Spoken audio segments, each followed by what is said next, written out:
말씀은 제가 주제를 현재의 고난은 장차 나타날 영광과 비교할 수 없다라는 우리가 잘 알고 있는 말씀으로 제목을 정했는데 로마서 말씀입니다. 로마서가 그렇게 쉽지는 않은데요.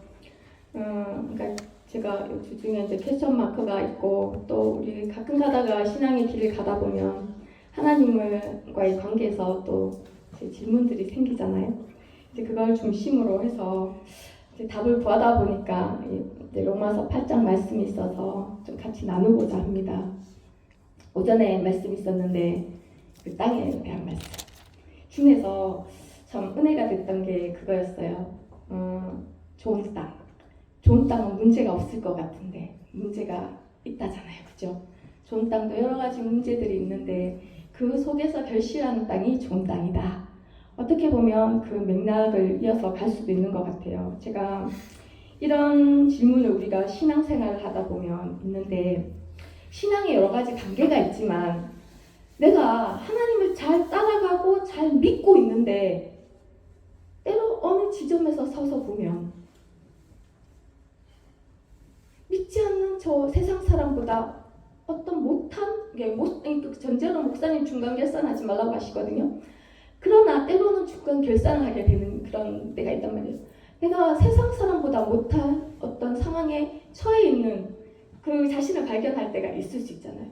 하나님은 왜 나에게 이 일을 허락하시나? 또는 내가 하나님을 잘 믿고 따라가고자 하는데 왜 이해할 수 없는 고난이 내게 닥치는가? 사실 이 질문은 욥의 질문이기도 했습니다. 그런데 이 고난은 사실 여러 가지가 있어요. 근데 오늘 중심으로 풀고 가자 하는 건 이런 겁니다.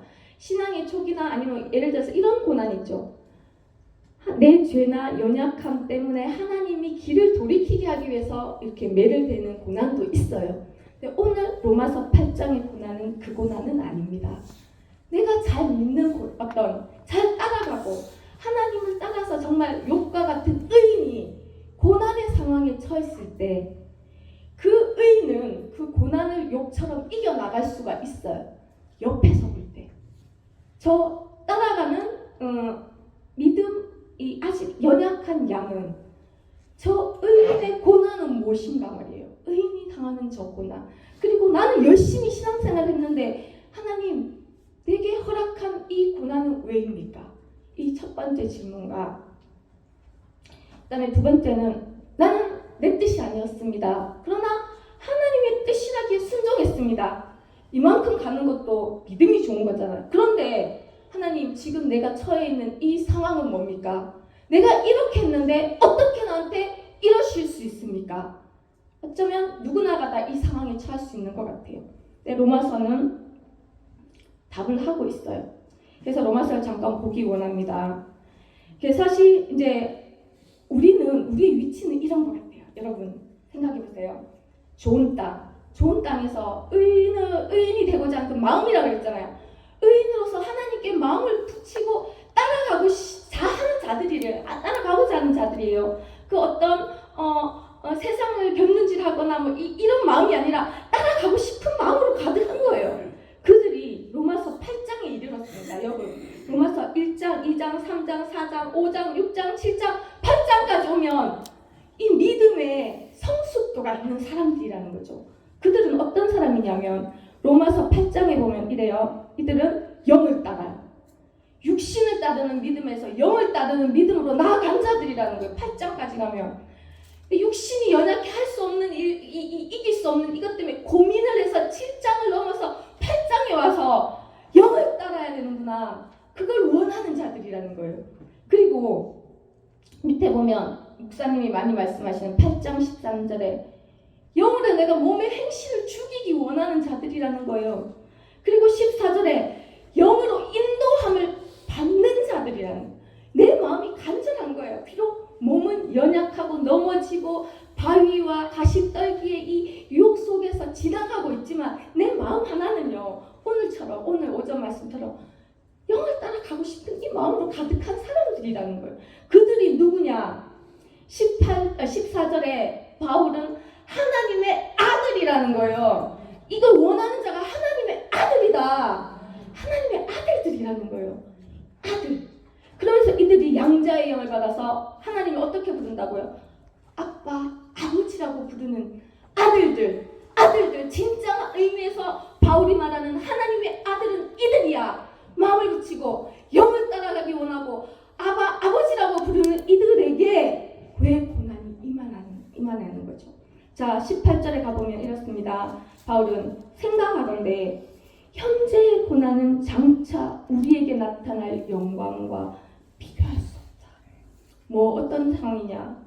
자, 이들 우리에게 이 아버지라 부르며 영을 따라가기를 원하는 이 간절한 하나님의 아들들, 우리에게 뭐가 있다고? 현재 고난이 있다라는 거예요. 여러분, 이것이 이해되십니까? 우리는 이해가 되잖아요. 근데 말씀을 통해서 하나님의 깊은 의중을 알았으면 좋겠습니다. 왜냐? 우리는 현재 고난 가운데서 뭘 바라보고 가냐면 장차 우리에게 나타날 영광을 바라보고 가는 사람들이라는 거예요. 이들이. 할렐루야. 세상 사람이 아닌 거예요. 우리는 현재 내 삶에 눈에 보이는 고난 가운데 처해 있는데 뭘 보고 간다고요? 장차 나타날 고난을 바라보고 가는 사람들이라는 거예요. 할렐루야. 근데 이것이 바울이 어떻다라고요? 비교할 수 없다라는 거예요. 고난과 영광이 비교할 수 없다. 이렇게 말씀하시면서 결국은 이 질문이 로마서가 뭐냐면 이 하나님의 아들들이 고난과 영광 사이에 서서 나아가야 되는데 이 삶을 어떻게 살아가야 될 것인가? 어떻게, 그리고 왜 이 상황이 하나님이 허락하시나? 그리고 이 삶을 어떻게 이겨내야 할 것인가? 그거에 대한 말씀을 주시는 거거든요. 그래서 오늘 보면 이 17절에 있습니다. 이렇게 말씀하세요. 그 18절 위에 이유가 분명합니다. 너희가 자녀이기 때문에 그렇다는 거예요. 17절에 자녀고 자녀에서 머무는 게 아니고 상속자라는 거예요. 하나님의 상속자. 오전에 하나님 나라의 일을 예수님이 말씀하셨는데 우리는 그냥 자녀가 아니라 자녀이기 때문에 하나님 나라를 상속하는 자다. 근데 누구와? 그리스도와 함께하는 상속자라는 거예요. 이 상속자이기 때문에 그 이유로 우리가 함께 영광도 받고 함께 고난도 받는 존재가 이 하나님의 아들들이라는 거예요. 그래서 제가 이 부분을 말씀드리는 것이 왜 하나님이 우리가 열심으로 따라가지만 때로 고난과 이해할 수 없는 상황에 이르게 하는가에 대한 이해가 있어야 되지 않나. 오해를 할 수도 있더라고. 때로는 이것이 완전히 의중이 깊이 이해되지 않으면 하나님한테 서운하고 시험될 수 있는 그런 부분인 것 같아요. 제가 그러면서 왜 이게 이 말씀이 그러자 말씀하시잖아요. 이 자녀가 되고 상속자가 되면서 함께라는 말씀 계속해요. 예수님과 함께 영광 받으려면 함께 고난 받는 과정을 거쳐야 된다는 거예요. 왜? 우리 갈라디아 2장 20절에 늘 말씀하는 것이 내가 그리스도와 함께 나는 십자가에 못 박혔다라는 거예요. 박히고 내가 사는 것이 아니고 내 안에 그리스도께서 사시는 것이라. 여러분 이 말씀 들으면요 어떤 생각이 들어요?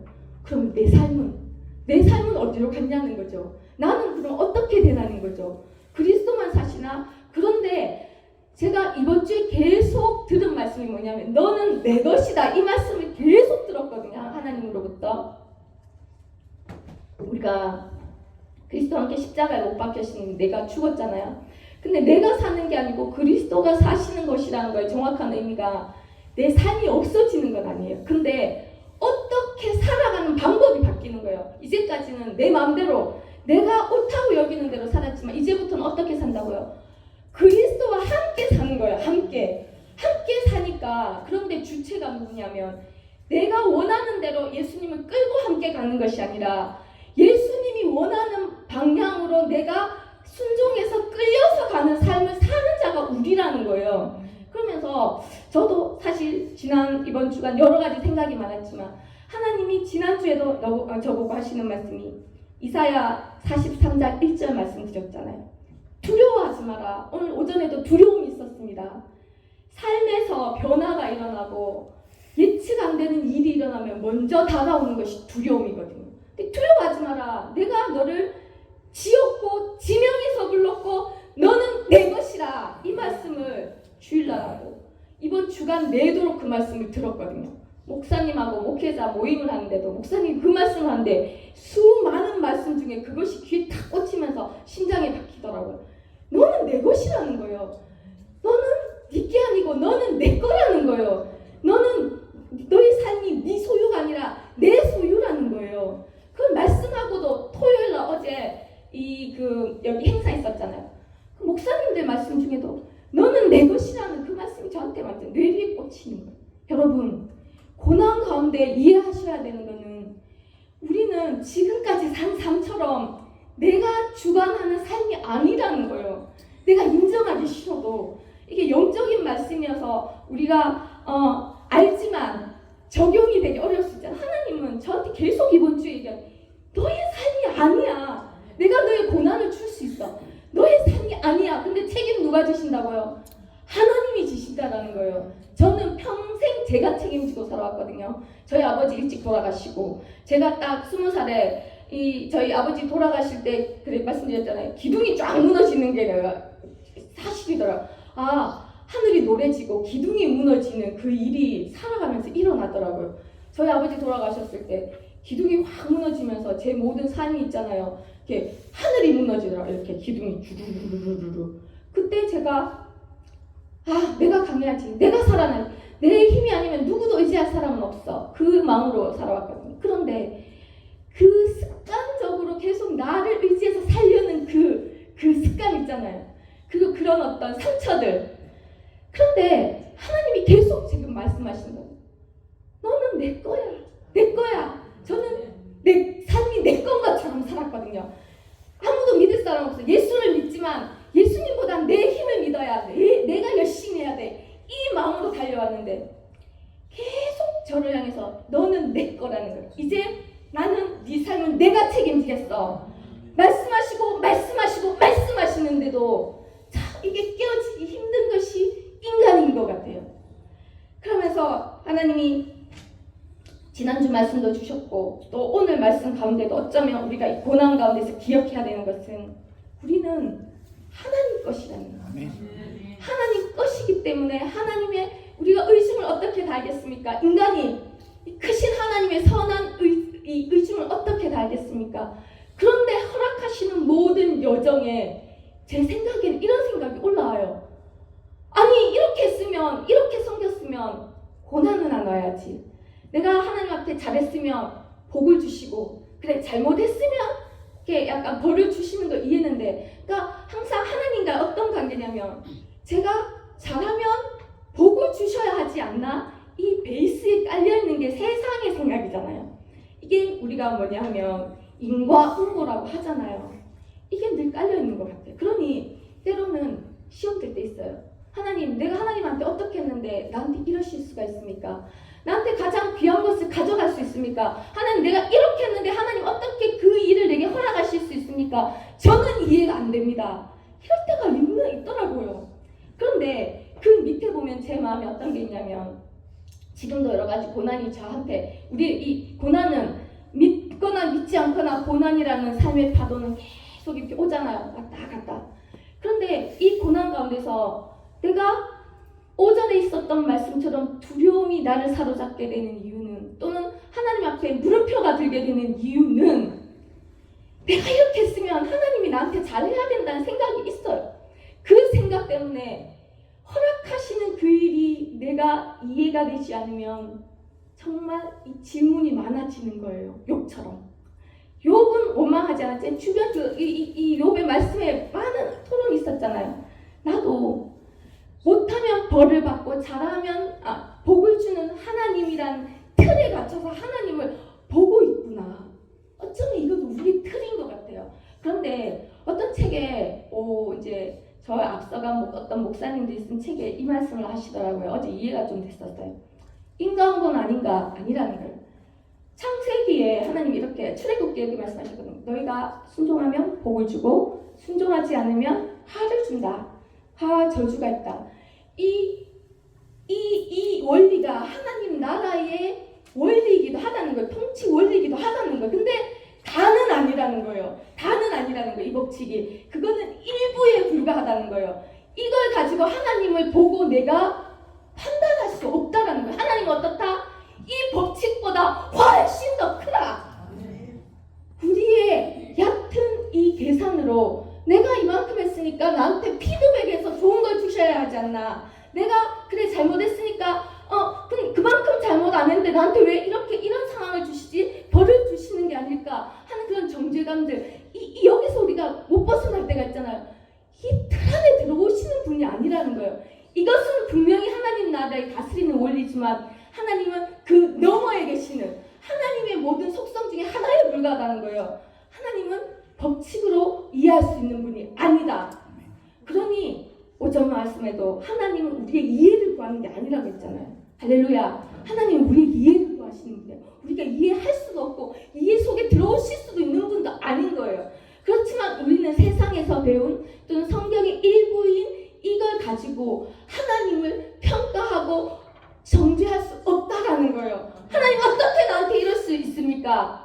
저는 수없이 여기 많이 빠졌었어요. 수없이 이해되지 않기 때문에. 그런데 아니라는 거예요. 하나님 어떻다라고요? 인격이라는 거예요. 사랑이라는 거예요. 용서라는 거예요. 긍휼이시라는 거예요. 그것이 하나님의 인격으로 우리를 다스리는 그분을 그 잣대로 우리가 평가할 수 없다라는 거예요. 할렐루야. 그러니 우리가 하나님을 목사님 말씀처럼 제대로 알아야 이런 오해를 하지 않고 나아갈 수 있는 것 같습니다. 할렐루야. 그런데 이 하나님이 왜 지금 오늘도 이런 아들들에게 고난을 허락하시나? 상속자니까 영광을 받으려면 영광은 아직 오지 않았어요. 영광이 약속돼 있어요. 그렇지만 고난 가운데 현재 둔다라는 거예요. 고난 가운데 왜 허락하시는가? 하나님이 일하시는 방법이 고난이라고 하는 거예요. 고난인데 예수님도 사실은 하나님께 영광된 그 일을 이루기 위해서 십자가를 지셨잖아요. 근데 우리도 똑같다는 거예요. 결국 우리 삶이 아니라 예수 그리스도와 함께 살려면 예수 그리스도가 우리랑 같이 사는 삶을 우리는 지금 살아가고 있는 거예요. 그분이 살아가는 방법대로 우리가 쫓아가는 건데 이 예수님이 십자가에서 이루신 것처럼 고난을 통해서만 영광으로 나아간다는 거예요. 그러니까 지금 하나님이 우리에게 고난을 주시는 모든 이해할 수 없는 고난들은 하나님이 다가올 장차 영광을 이루는 과정이라는 거예요. 그래서 이 로마서 5장 1절에서 4절까지 한번 보기 원합니다. 5장 1절에서 4절.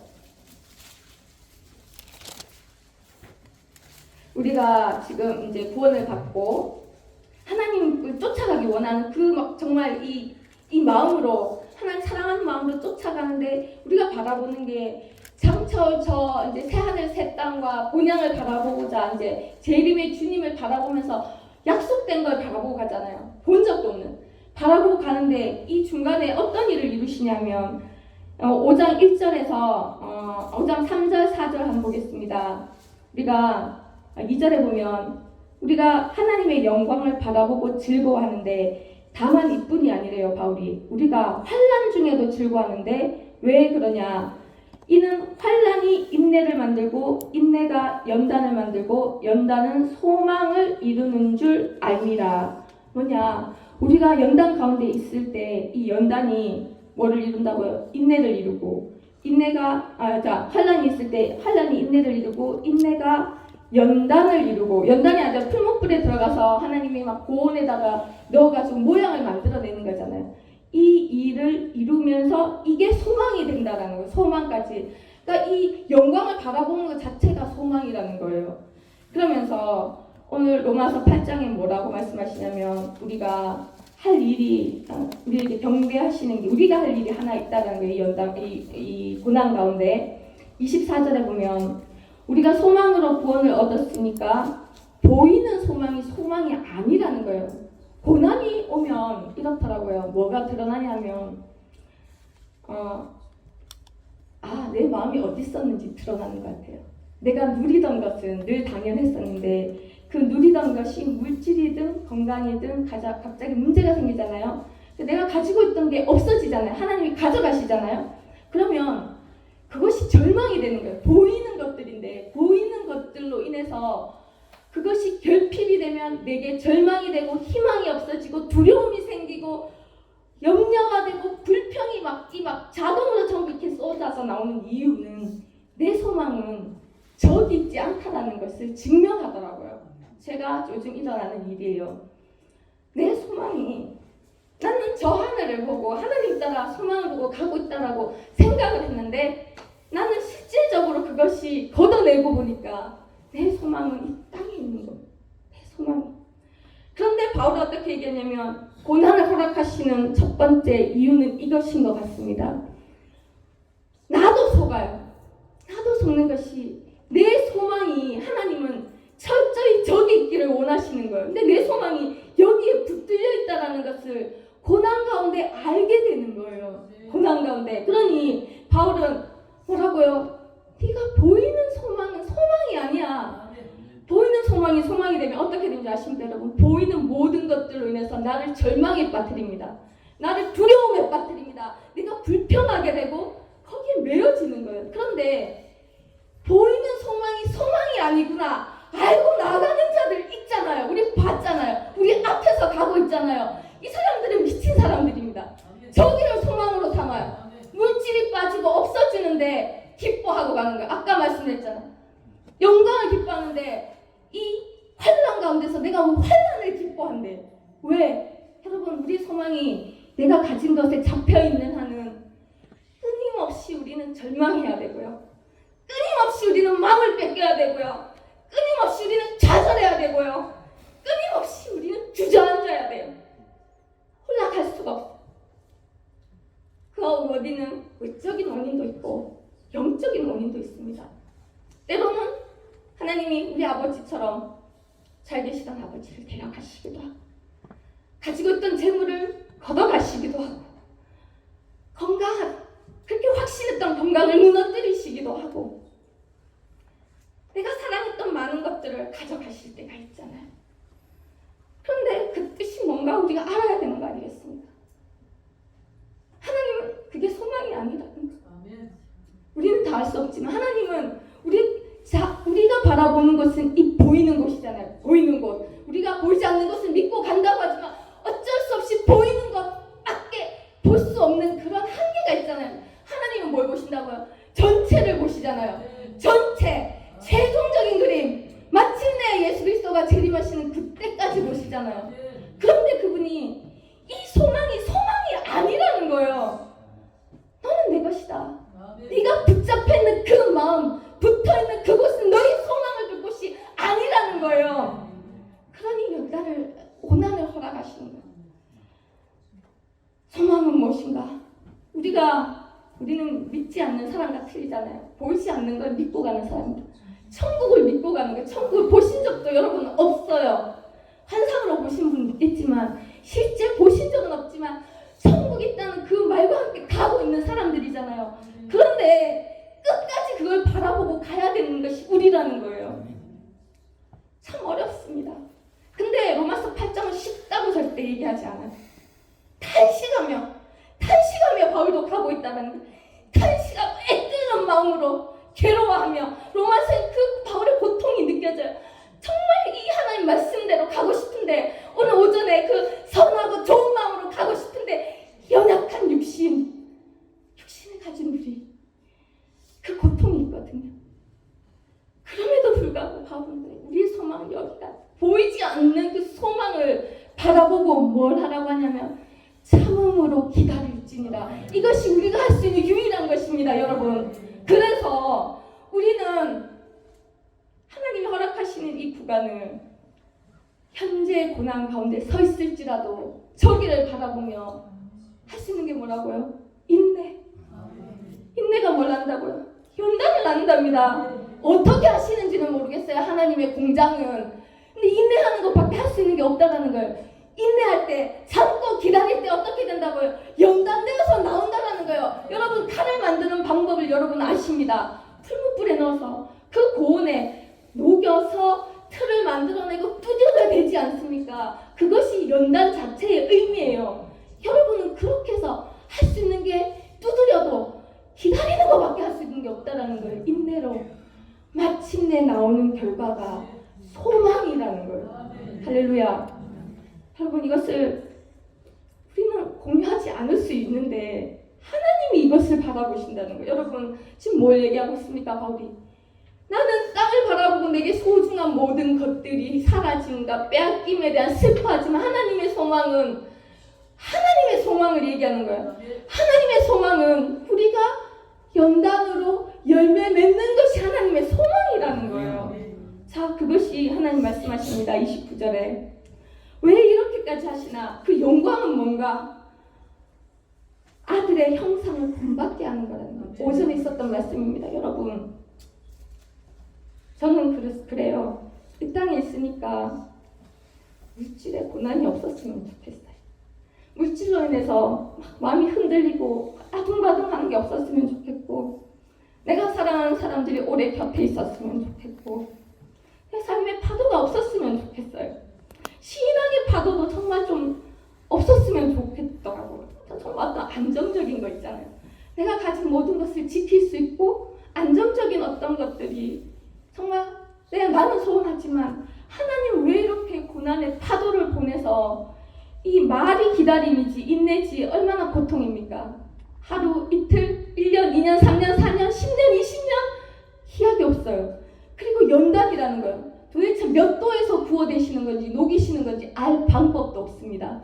두드려 대실 때는 도대체 몇 번을 치실 건지 2번인지 3번인지 4번인지 언제까지 반복하실지도 알 수 없는, 그런데 하나님이 그렇게까지 하시면서 뭘 원하시냐면, 여러분, 로마서 8장에 하나님 마음이 있거든요.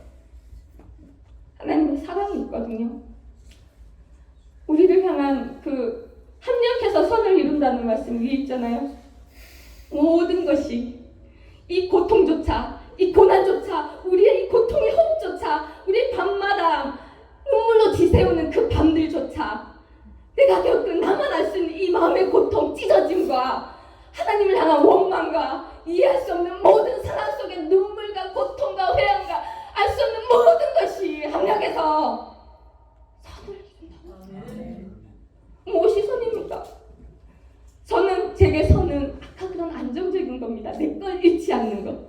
우리에게 선은 그걸 거예요. 그죠? 하나님에게 선은 뭐냐? 하나님의 아들의 형상을 본받는 자들을 나타내는 게 하나님에게 선이라는 거예요. 오전에 결실, 열매, 우리 은혜 받았잖아요. 그 열매 진짜 정확한 정의는 이것입니다. 여러분, 우리에게서 다시 보실까요? 19절에 보면 피조물이 고대하는 바는 하나님의 아들이 나타나는 것이니 없던 게 있는 게 아니에요. 이거 나타난다는 것은 계시의 의미와 같아요. 숨겨져 있는 게, 감추어져 있는 게 존재하는데 드러나서 나타나지는 거예요. 그러니까 우리 안에 이미 뭐가 있다고요? 하나님의 형상이 있다라는 거예요. 왜? 예수가 있으니까. 예수 그리스도의 형상이 이미 여러분 안에 있습니다. 그건 속사람이라고 해요. 그런데 뭐라고요? 겉사람을 연단으로 찢어 발겨서 나타내는 게 하나님의 원함이라는 거예요. 오직 하나, 아들의 형상이 나타나는 거. 할렐루야. 왜냐하면 예전에 어떤 조각가가 이런 말을 한 적이 있습니다. 로댕이었나? 너무 잘 만드는 거예요. 그 도대체 그런 조각을 어떻게 만듭니까? 어떻게 구상합니까? 구상하지 않는데요. 돌을 보면 그 안에 형상이 자기가 보인대요. 나는 찍어서 그 형상이 나타나게 한다는 거예요. 하나님이 그러신 거예요. 우리 안에 이미 있는 이 그리스도 형상을 연단을 통해서 인내하게 해서 나타나게 하는 것이 하나님의 유일한 지금 목표인 거예요. 아들들이 나타나는 거예요. 아들들. 여러분 안에서 하나님의 형상이 회복되는 것, 그것이 오전의 열매였습니다. 좋은 땅의 열매였습니다. 여러분, 하나님이 이렇게 다루시는데 착하고 좋은 마음이 아니면 어떻게 그 일이 이루어질 수 있겠습니까? 맞지 않습니까? 사실은 고통입니다. 탄식입니다. 정말 신음입니다. 이 과정은. 그런데 하나님이 기어코 이 일을 하시겠다라는 거예요. 왜? 미리 아셨다. 29절에 미리 아신 자들을 통해서 하신다는 거예요. 우리는 하나님이 미리 아신 자입니다. 한 사람도 빠짐없이. 미리 정하신 자입니다. 한 사람도 빠짐없이. 그것이 창세 전인 줄 알고 있으시지 않습니까? 그리고 이를 위해서 위해서 예수 그리스도를 받아들이게 하시고 우리가 정해지고 난 다음에 부르셨다라고 했어요. 여러분 여기 부르시지 않고 앉아있는 분은 아무도 없다라는 거예요. 뭐 때문에? 여러분 안에 하나님의 형상 그 열매가 드러나는 것이 때문에 여기 계시는 겁니다. 그리고 의롭다 하시고 영화롭게 하셨느니라. 할렐루야. 여러분 여기 보면 얼마나 절절한지 아십니까? 성령님이 이 일을 위해서 성부, 성자, 성령님이 여기 모든 에너지를 쏟고 있는 게 이 8장에 보입니다. 성령님이 26절에 우리 많이 인용하죠. 우리 연약함을 도우신대요. 어떻게 하나님이 우리 연약함을 도우시는 분으로 서 계시냐는 거죠. 말할 수 없는 탄식으로 우리를 위해서 친히 간구하시느니라. 어느 목사님 그러시대요. 종교 중에 사람이 신에게 기도하는 종교는 허다하지만 신이 사람을 위해서 기도하는 종교는 없다는. 근데 어떻더라고요? 이 일을 이루기 위해서 성령님이 애끓는 마음으로 정말 이 일이 이루어지게 하기 위해서 탄식하며 정말 간절한 마음으로 우리를 위해서, 연약함을 위해서. 오히려 우리는 탄식하지 않습니다. 우리 연약함은 너무 당연하고 우리 넘어진 데서 또 넘어지고 변명하고 또 반복하고, 그러나 이걸 바라보는 성령님이 어떻더라고요? 애끓는 탄식으로 우리를 위해서 중보하고 기도하고 나가신다라는 걸. 우리는 우리 힘으로 가는 것이 아닙니다. 여러분 우리 힘으로 알량한 우리의 기도로 나가고 있는 것이 아닙니다. 우리는 성령 하나님의 중보로 나아가고 있는 줄 믿습니다. 이것이 사랑이 아니면 무엇입니까? 어느 부모가 자식을 위해서 자식보다 더 애끓는 마음으로 자식을 바라보듯이 성령님이 우리조차 우리 자신을 위해서 기도하지 않는 순간에도 기도하시면서 말할 수 없는 탄식으로 기도하며 어떻다고요? 모든 것, 우리의 정말 이해되지 않고 우리의 모든 것을 가지고 합력을 해서 합하여 선으로 나아간다는 거예요. 여러분 우리가 이 사랑 안에 있습니다. 이 마음이 열렸으면 좋겠습니다. 보이지 않는 영적인 얘기입니다. 그래서 머리 안 들어올 수도 있어요. 그러나 여러분 가셔야 되지 않습니까? 여러분 누리고 있지 않습니까? 영으로 성령님이 이 일을 하고 계신다는 겁니다. 뭘 위해서요? 열매를 위해서.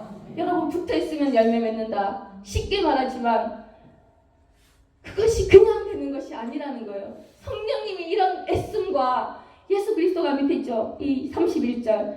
이 일에 대해서 우리가 무슨 말을 하리요? 하나님이 우리를 위하시고 있다는 거예요. 이 일을 이루기 위해서. 우리는 어떻죠? 연약하잖아요. 우리를 대적할 수 있는 모든 근거를 없애고 가시는 거예요. 우리를 위해서 아들도 아끼지 않고 내준 이 십자가의 은혜에 대해서 말씀을 하시는데, 아들도 내줬는데 우리 모든 것을 우리에게 주시지 않겠느냐. 근데 뭐도 있다고요? 여기 복만 의미하는 게 아닙니다. 우리에게 고난을 허락하십니다. 우리가 이해할 수 없는 고난, 우리가 정말 사랑하는 것을 가져가기도 하고 주시기도 하지만 가져가시기도 하고, 이 모든 것, 자식이 고난 가운데 고통 가운데 연단 속에서 정말 고통당하고 있는 것이 하나님에게 기쁨이겠습니까? 그 고통을 감수하면서까지 예수님을 내준 것처럼 우리에게도 고난 가운데 우리를 허용하시고 던져 놓으시는 이유가 뭐 때문이라고? 우리를 위함이라는 거예요. 아끼기 때문이라는 거예요. 여러분 이 마음이 얼마나 애끓는 마음이고 가슴을 애이는 마음일지 저는 잘 모르겠지만 이것이 사랑인 것 같습니다. 이것이 자식을 위한 그리스도 형상을 회복하기 위해서 하나님이 감수하는 그 고통이 사랑이 아니면 무엇이겠습니까? 할렐루야. 예수님은 무엇을 하셨나? 우리를 정죄당하지 않게 하시기 위해서 죽으시고 살아나신 분은 그리스도 예수십니다. 그분이 우편에 앉아 계시면서 뭘 하신다고요? 이분도 우리를 위해서 간구하십니다. 여러분 보이지 않는 영의 세계를 보기 원합니다. 우리가 연약함으로 허덕이면서 여기 우리는 서서 그저 우리 눈에 보이는 고난 몇 개가 결핍한 것 같지만 영광을 바라보고 소망을 저기 두고 나아가라. 왜? 성령 하나님과 성자 하나님과 이 성부 하나님이 이 일을 위해서 온 마음과 이 모든 것을 능력을 합하여 이 일을 이루어 가시는 이 뒤의 일을 우리는 알아야 되지 않습니까? 우리는 이 고난 가운데 이길 수 있을까요, 여러분? 이 질문을 해야 됩니다. 그런데 어떻다라고요? 넉넉히 이긴다는 거예요. 할렐루야. 이때 하나님이 허락하시는 고난을 볼까요? 35절에 환난, 문제입니다. 문제. 우리가 이 당하는 여러 가지 앞에 장애물들, 곤고, 이건 되면 문제가 나한테 고통을 야기하는 것들입니다. 정신, 육체적으로 또는 아니면 영적으로. 박해 아시죠? 사랑으로 인한 여러 가지 힘듦. 그거는 뭐 무시도 있을 수도 있고 아니면은 뭐 학대도 있을 수도 있고 뭐 여러 가지 종류가 다 가능합니다. 그리고 기근, 굶주림. 근데 이게 단순히 먹는 기근만 있는 건 아닐 거예요. 그 적시는 뭐냐면 벌거벗음인데 수치에 관련된 모든 것들이에요. 수치를 당하게 하시는 거예요. 근데 위협, 칼, 이건 지금 이때 로마 이 교회를 기준해서 말씀하시는 거지만 이 모든 일 때문에 종이 주를 위해 죽임당하고 도살당하는 양같이 여김을 받을 정도의 고난까지 어떻게 하신다고요? 허락하신다라는 거예요. 그러니 여러분, 내가 아들로 잘 믿고 따라가는데 이 정도의 고난까지 허락하신다면 우리는 이해가 필요하지 않겠습니까? 그러나 이 일들이 끝이 아니고 뒤에 보면 38구장에 사망, 생명에 관련된 듯 또 영적인 것, 천사, 권세자들, 마귀나 이런 일들, 현재, 장래, 모든 시간을 초월한 일들, 능력이나 높음, 깊음, 다른 어떤 피조물이라도 이 모든 문제가 우리에게 어떤 형태로 닥칠지라도 넉넉히 이긴다라는 거예요. 37절에 할렐루야. 그러나 이 모든 일에도 불구하고 우리를 사랑하시는 이로 말미암아 우리가 넉넉히 이긴다. 왜? 이 사랑이 어떻더라고요? 누가 우리를 그리스도의 사랑에서 끊으리요? 이 사랑과 어떤 게 닥쳐도 하나님이 우리에 하는 이 사랑을 끊어낼 재간이 없다라는 거예요. 그리스도 예수 안에는 하나님의 사랑에서도 끊어낼 재간이 없기 때문에 우리가 넘어지는 것 같지만 저는 아마 이게 없었다면 넘어질 것 같으면서도 서 있는 것은 신비의 세계인 것 같아요. 저는 충분히 넘어지고도 남은 사람인데 그것이 이것 때문이라는 거예요. 하나님의 사랑이 끈질기게 넘어질 수 있고 도망갈 수 있고 배반할 수 있고 모든 그런 상황 속에서 이 끈질긴 사랑이 이 모든 앞에 설명했던 것 있잖아요. 성부, 성자, 성령 하나님이 모든 마음과 모든 능력을 합해서 우리를 향한 이 모든 계획과 모든 포기하지 않음이 그것이 그 끈질긴 사랑이 우리를 아직도 이 길을 가고 있게 만든다라는 거예요. 여러분, 참포도나무 얘기 말씀 많이 하잖아요. 가지로 붙으면 열매를 많이 맺는다. 여러분, 다음을 생각해 보셨습니까? 참포도나무는 하나님 아버지의 소유입니다. 농부이십니다. 가지가 붙으면 열매를 맺는 아주 간단한 부분을 생각하시지만 가만히 들여다보면 그때부터 가지는 어디에 노출되는지 아십니까? 온실이 아닙니다. 뜨거운 햇빛. 특히 이 이스라엘의 태양은 뜨겁습니다. 비바람과 저녁의 차가움, 모든 것을 몸으로 다 겪어야 되는 고난 가운데 들어간다는 거예요. 붙어있다는 이유 하나로. 여러분, 붙어있기 위해서 그냥 붙어있는 게 아니라는 거예요. 포도나무의 가지는 붙어있기 위해서 그 마음 하나로 끈질기게 비, 바람, 이해할 수 없는 상황, 뜨거운 온도와 저녁의 찬바람 속에서 얼 것 같은 온도 속에서 끈질기게 붙어있어야 열매를 맺는다는 거예요. 그것이 하나님은 너는 내 것이라고 얘기하는 것이 내 것이니까 붙어있어야죠. 그리고 가지의 소망은 이제까지 누렸던 내 멋대로 하던 것이 아니라는 거예요. 가지의 소망은 이 참포도나무의 열매에서 열매를 맺는다라는 거예요. 이것이 그의 소망이라는 거예요. 여러분, 가지를 생각해 보십시오. 우리는 쓸모없는 가지였습니다. 저 끄트머리 했던 가지였습니다. 아무것도 없던 가지였습니다. 저는 아무것도 없었습니다. 고약한 성질머리를 가지고 몸에 붙었습니다. 그리스도의 몸에 붙었습니다. 여러분, 희생하셨다라는 미리 아셨대. 부르신 거래요. 사랑이라는 거예요. 우연히 거저 불쌍해서 지나가다가 주운 가지가 아니라는 거예요. 나는 이미 창세 전부터 내가 알고 있었고 애정했고 불렀고 해서 성화 거룩하게 하고 지금 영화롭게서 나는 너를 통해서 그리스도의 형상이 나타났습니다. 여러분 우리 성질머리 못된 인간입니다. 박유신 당신을 제 친구들에게 얘기하면 이미지가 있을 거예요.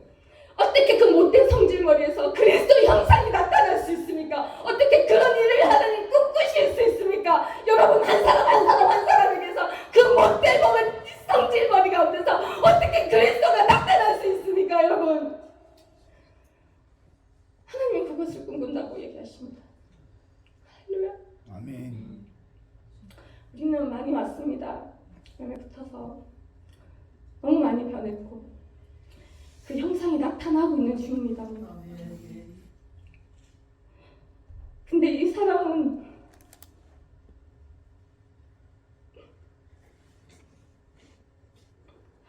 내가 받을 자격이 없는 사람인 것 같아요. 로마서를 보면서 저의 첫 질문은 이거였습니다. 하나님, 내가 이렇게 열심히 했는데, 내가 이렇게까지 했는데 어떻게 나한테 이러실 수 있습니까? 어떻게 나한테 고난을 허락하실 수 있습니까? 복을 줘야지요. 근데 아니라는 거예요. 내가 믿는 하나님은 우리의 이해를 넘어서 우리를 향한 이 사랑이, 이 계획이 우리의 상상을 초월한 계획 가운데 있다는 거예요. 여러분, 이것이 이해가 되셨으면 좋겠습니다. 우리가 감히 어떻게 우리가 입을 열어 저는 수없이 많이 하나님을 향해 불평하고 원망하고 발버둥 치면서 이해되지 않는다라고 손가락질을 했습니다. 저는 벌을 받아 마땅했을 거예요. 그렇죠? 근데 하나님의 이 사랑이 나를 끈질기게 붙들고 여기까지 세우십니다. 아마 내가 이 보이는 소망의 모든 것을 끊고 저 멀리 하나님이 영광으로 열매 얻어서 하나님이 영광 받기 원하는 그 지점에 갈 때까지 하나님이 우리를 붙드실 줄 믿습니다. 여러분 가지로 붙은 그 영광에 감사하실 수 있기를 간절히 바랍니다. 저도 그렇습니다. 여러분, 거저 얻은 은혜입니다. 여러분, 어떻게 우리가 감히 붙을 수 있겠습니까? 붙을 수 없습니다. 여러분, 그 은혜에 감사해서 정말 환난도 아까 5장의 말씀처럼 우리에게 기쁨이 될 수 있는 그런 저희들이 될 수 있도록 5장 말씀과 더불어서 기억하며, 여러분, 하나님의 사랑이 추상이 아닌 구체적으로 로마서 8장에서 하나님 지금 말씀하고 계시는 것을 귀 기울여 들었으면 좋겠습니다. 여러분, 할렐루야. 하나님은 우리가 경히 여길 분이 아닙니다. 할렐루야. 우리를 통해서 하나님이 영광 받으시길, 많은 열매로 하나님에게 응답하며 5장 말씀처럼 30배, 60배, 100배의 결실이 있기를 원합니다. 아멘.